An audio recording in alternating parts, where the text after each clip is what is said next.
오늘 하나님께서 우리에게 주시는 말씀은 고린도전서 12장 4절로 7절의 말씀입니다. 고린도전서 12장 4절로 7절의 말씀을 제가 읽어드리겠습니다. 은사는 여러 가지나 성령은 같고 직분은 여러 가지나 주는 같으며 또 사역은 여러 가지나 모든 것을 모든 사람 가운데서 이루시는 하나님은 같으니 각 사람에게 성령을 나타내심은 유익하게 하려 하심이라. 아멘. 눈도 오고 날도 추운데 또 교회까지 올라오신 여러분들 너무 반갑고 또 수고하셨습니다. 우리 옆에 있는 분들에게 수고하셨습니다, 반갑습니다 인사하겠습니다.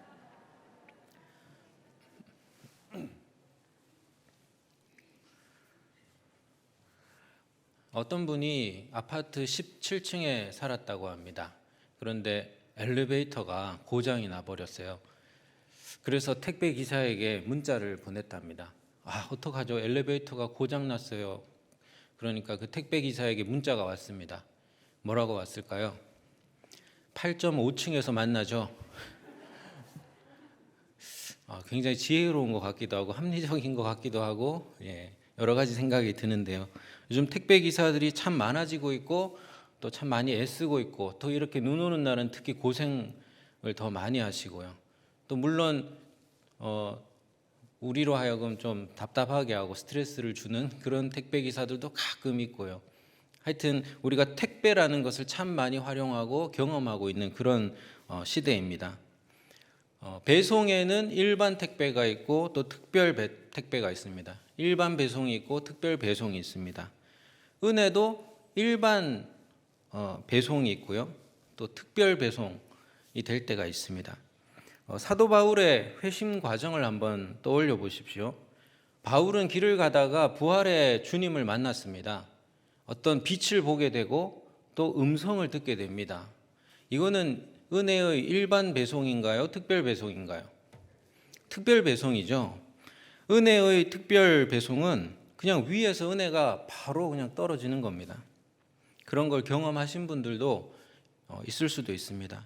근데 그 이후의 과정을 한번 보시면 대부분이 일반 배송입니다. 회심하고 눈이 먼 바울을 누가 돌보나요? 아나니아라는 제자가 걷어서 복음을 가르치죠. 그리고 그 이후에는 교회가 무서워서 멀리하는 이 바울을 걷어가지고 누가 교회의 일꾼으로 세웁니까? 바나바라는 제자가 걷어서 그를 교회의 일꾼으로 세웁니다. 이들을 통해서 바울은 계속해서 하나님의 은혜를 받을 수가 있었습니다. 이것은 일반 배송인가요? 특별 배송인가요? 일반 배송이죠. 은혜의 일반 배송은 은혜가 옆으로 흐릅니다. 누군가를 통하여 흐릅니다. 물론 그 은혜도 하늘에서 내려와서 옆으로 흐르는 겁니다. 은혜의 특별 배송도 생각해 보시면 사실은 누군가의 중보 기도를 통해서, 그러니까 옆으로 흐르는 은혜의 결과로서 하늘에서 떨어지는 겁니다. 바울의 회심 과정이 그렇죠. 자신들을 핍박하는 원수들을 위해서 기도했던 초대교회의 중보 기도, 옆으로 흐르는 은혜의 결과로서 그에게 특별한 은혜가 임했던 것이지요. 그런데 우리는 은혜의 이 특별 배송만을 은혜로 여기는 그런 경향이 있습니다. 사실은 대부분의 은혜는 일반 배송을 통해서 옆으로 흐르는데 말이죠. 저는 오늘 여러분과 함께 옆으로 흐르는 은혜에 대해서 살펴보려고 합니다. 이것을 가장 잘 알려주는 구절이 베드로전서 4장 10절입니다. 각각 은사를 받은 대로 하나님의 여러 가지 은혜를 맡은 선한 청지기 같이 서로 봉사하라. 하나님께서는 하나님의 여러 가지 은혜를 어디다 맡기셨대요?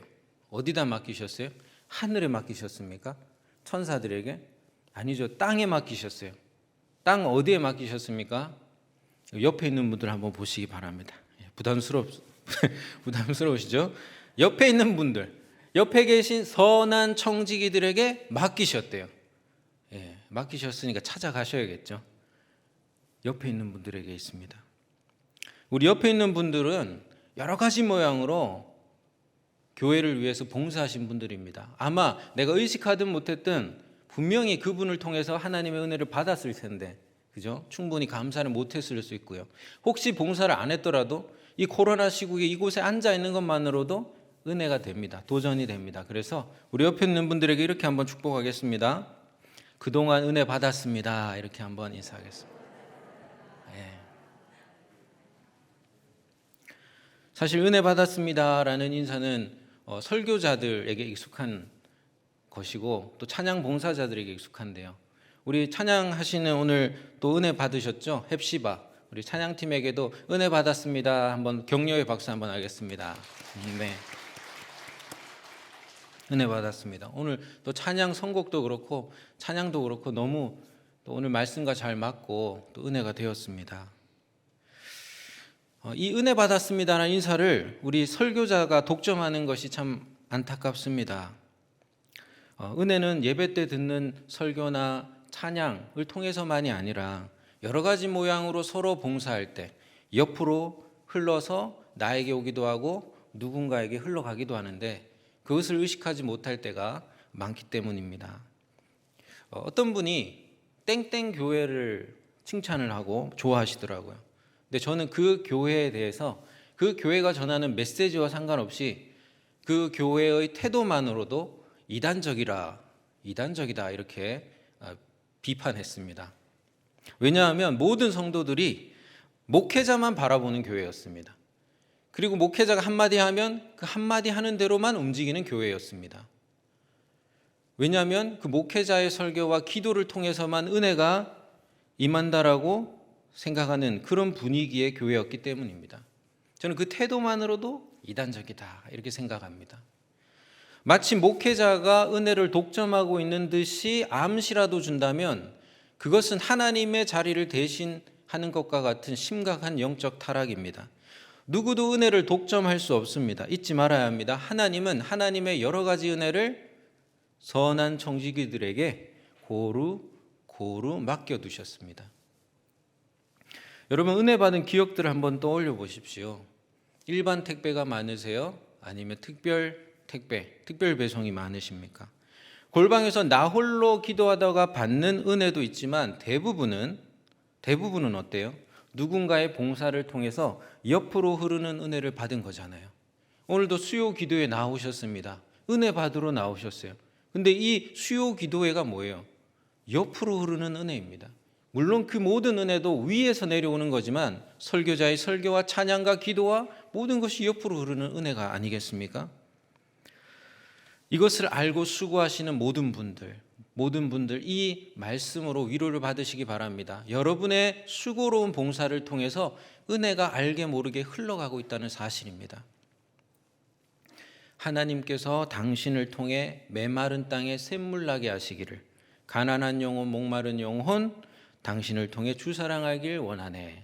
이 찬양 많이들 불러보셨죠? 모르는 분도 있겠지만 아시는 분들 한번 함께 부르면서 서로 축복했으면 좋겠습니다. 하나님께서 당신을 통해 하나님께서 당신을 통해 메마른 땅에 샘물 나게 하시기를 가난한 영혼 목마른 영혼 당신을 통해 주 사랑 알길 원하네.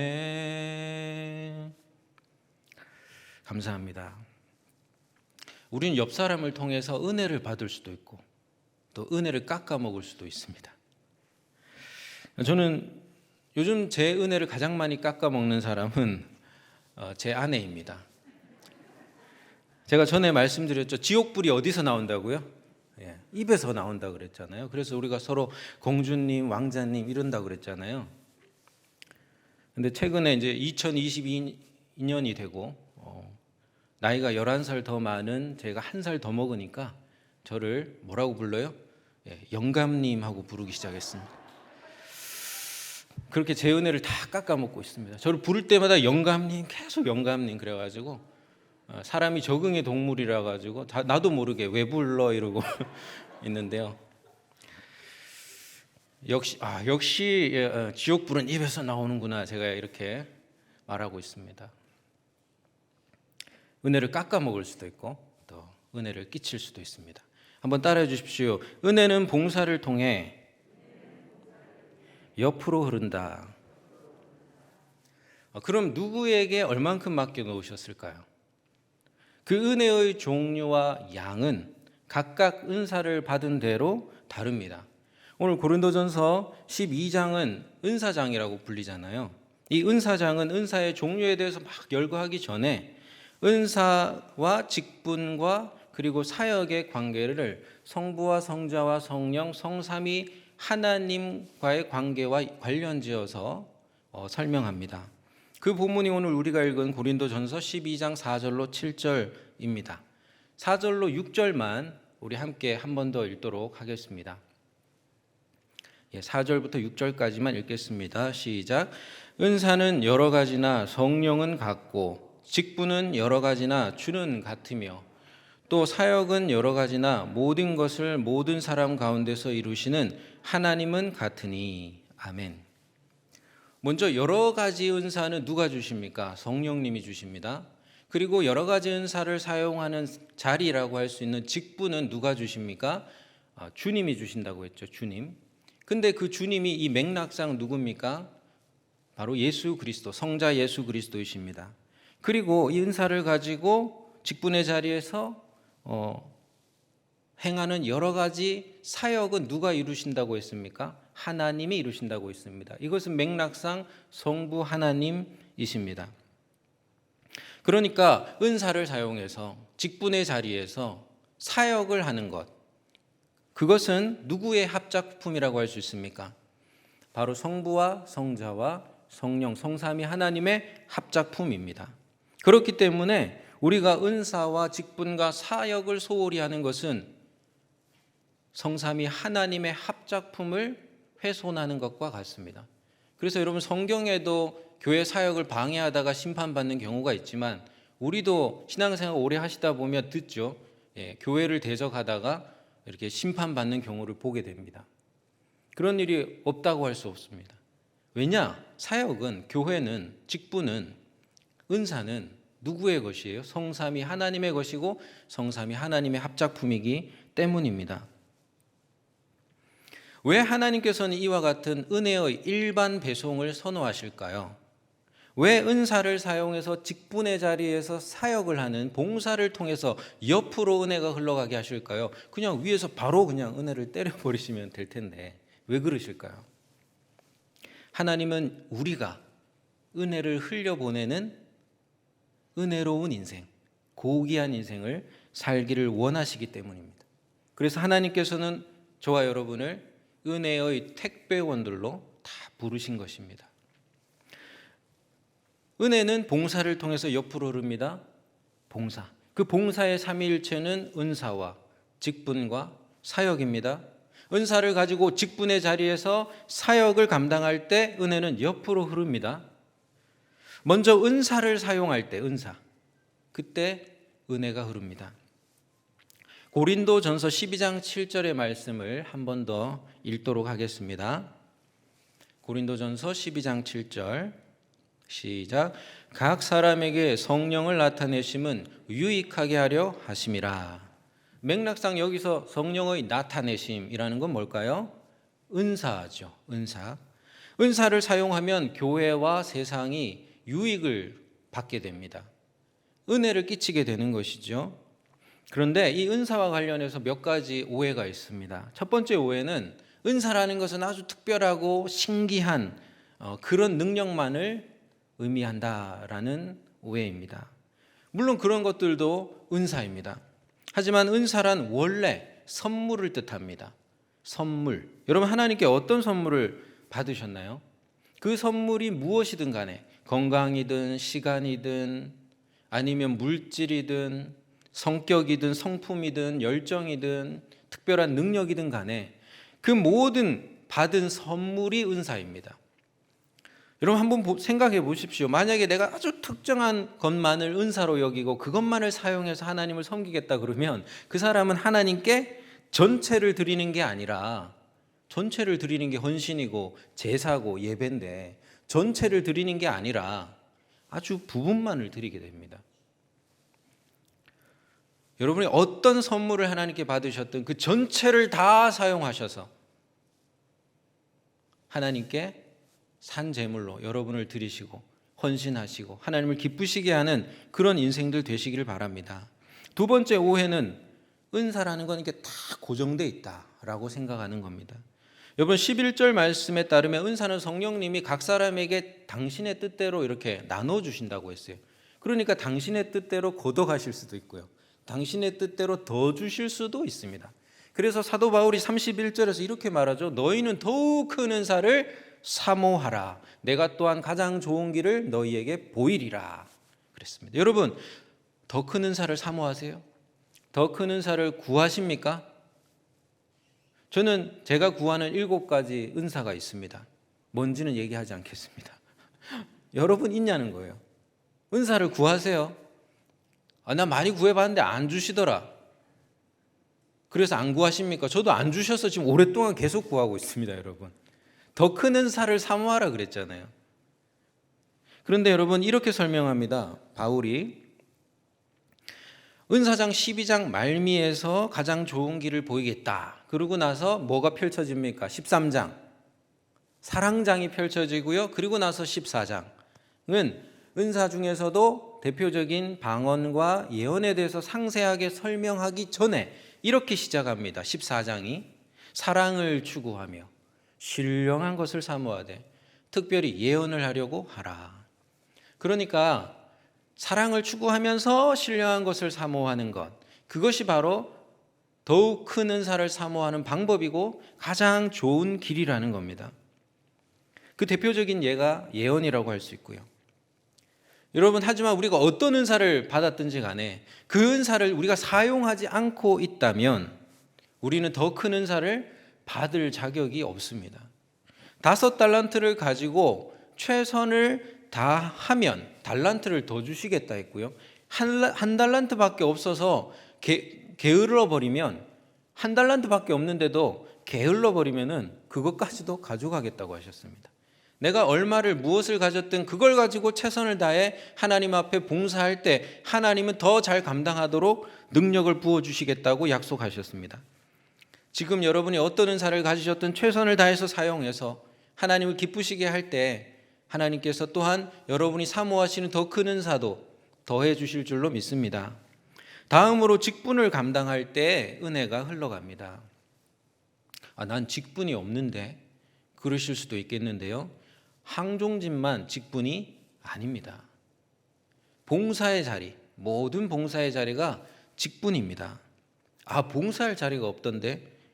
그럴 리가요. 교회엔 봉사할 자리가 많습니다. 이제 교구 선교회가 예배도 모임도 차차 진행되게 될 텐데 선교회에서는 여러 가지 팀들을 지금 생각하고 있습니다. 예배팀, 전도팀, 신방팀, 봉사팀, 만민팀, 또 여러 가지 팀들을 계속 세워가려고 합니다. 교구가 아니라도 교회적으로도 여러 봉사의 자리가 있습니다. 제가 이번 주일날 어떤 학생을 만났어요. 고등부 섬길 때 학생이었던 친구가 교회 일찍 왔더라고요. 청년부 예배도 아닌데 왜 이렇게 일찍 왔냐 물으니까 고등부 교사로 왔다는 거예요. 그래서 너무 대견하더라고요. 어떤 순자님이 저에게 전화가 오셨습니다. 이 추운 날씨에도 순원들을 돌아보시면서 어떤 분이 넘어지셔서 옆구리를 다쳤는데 병원도 못 가고 계신데 그거를 돌아보시고 살펴주시고 도와주시고 또 저에게 그런 소식을 알려주시고 했는데요. 참 감사했습니다. 여러분 순장이 아니세요? 순장을 도우시면 되잖아요. 봉사의 자리가 없을 리가 없어요. 우리는 모두 베드로전서 4장 10절의 말씀처럼 하나님의 여러 가지 은혜를 맡은 선한 청지기입니다. 여러분 믿으십니까? 바로 그 점에서 우리는 모두 하나님 앞에 직분자입니다. 나의 직분, 나의 봉사의 자리는 어디일까? 그 힌트가 바로 은사입니다.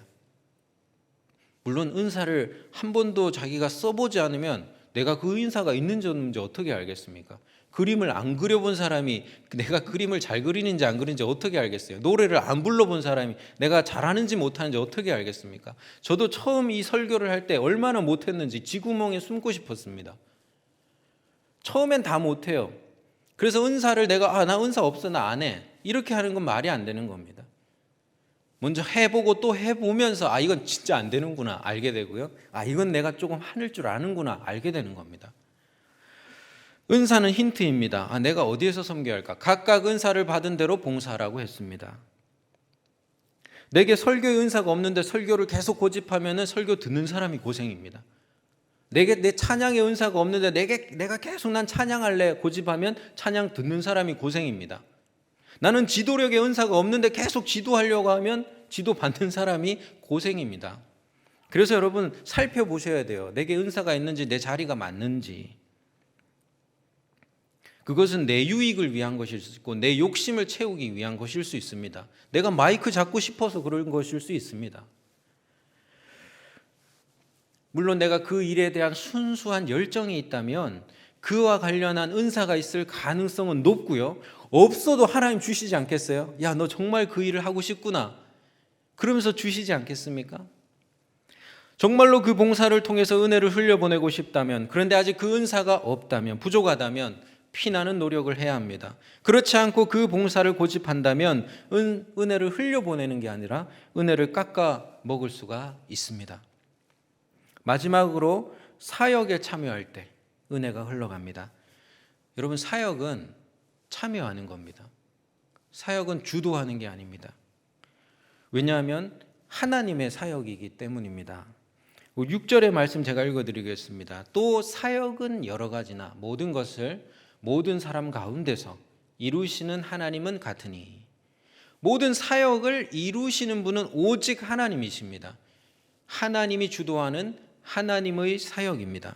우리는 다만 그 하나님의 사역에 영광스럽게도 종으로서 참여하는 것 뿐입니다.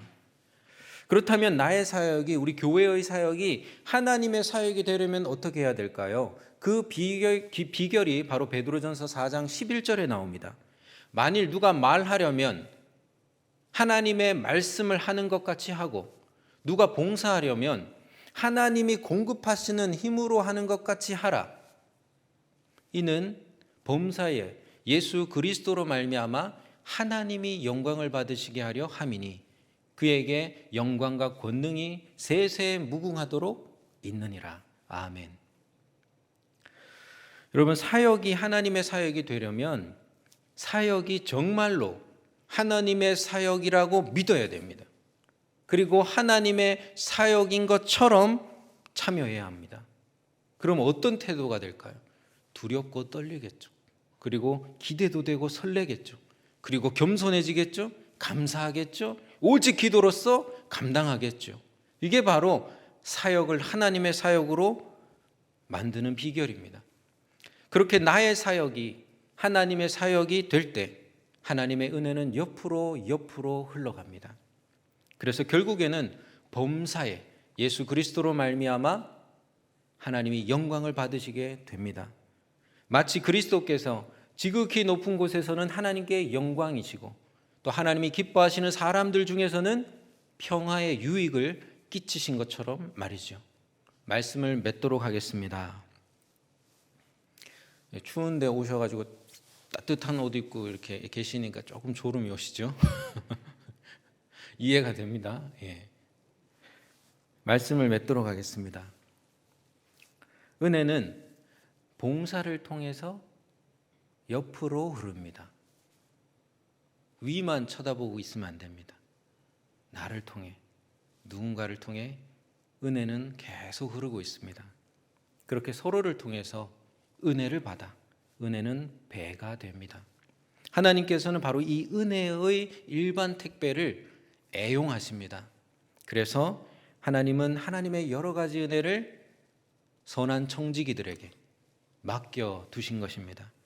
그리고 그 은혜를 잘 흘려보내도록 성부와 성자와 성령, 성삼위 하나님께서 은사와 사역과 그리고 직분, 이것을 우리에게 선물로 주십니다. 은사를 사모하시고 활용하시기를 바랍니다.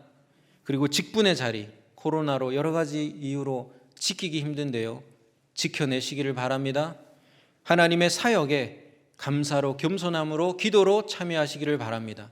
그러할 때 은혜는 옆으로 계속해서 흘러갑니다. 그것이 바로 하나님이 기쁘게 받으시는 산 제물입니다. 기도하도록 하겠습니다.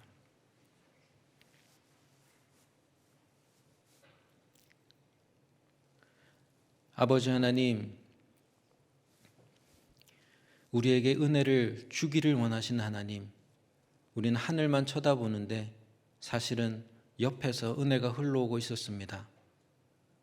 누군가가 내미는 김밥 한 줄도 우리에게 은혜가 될 수 있고, 이 코로나 시국에 예배의 자리를 지키는 것, 눈도 오는데 이 언덕을 올라오는 것, 그것도 우리에게 은혜가 됩니다. 하물며 우리가 크고 작게 섬기는 모든 봉사를 통하여서 하나님의 은혜가 흘러가지 않겠습니까? 오 하나님이여, 나를 선한 청지기로 삼으셔서 은혜를 맡기신 주여, 은혜 맡은 자답게 봉사하게 하여 주옵소서. 은사를 귀히 여기며 사모하며 사용하게 하시고, 직분을 귀히 여기며 힘들어도 지켜내게 도와주시고, 사역을 하나님의 사역으로 삼고 하나님의 사역으로 여기고 하나님의 사역으로 믿고 참여하게 하여 주옵소서. 그리하여서 메마른 영혼들 하나님의 은혜 강물을 만나 살아나고 피어나고 열매 맺게 하여 주옵소서. 하나님의 은혜의 역사를 소망하며 기대하며 이 모든 말씀 예수님 이름으로 기도합니다. 아멘.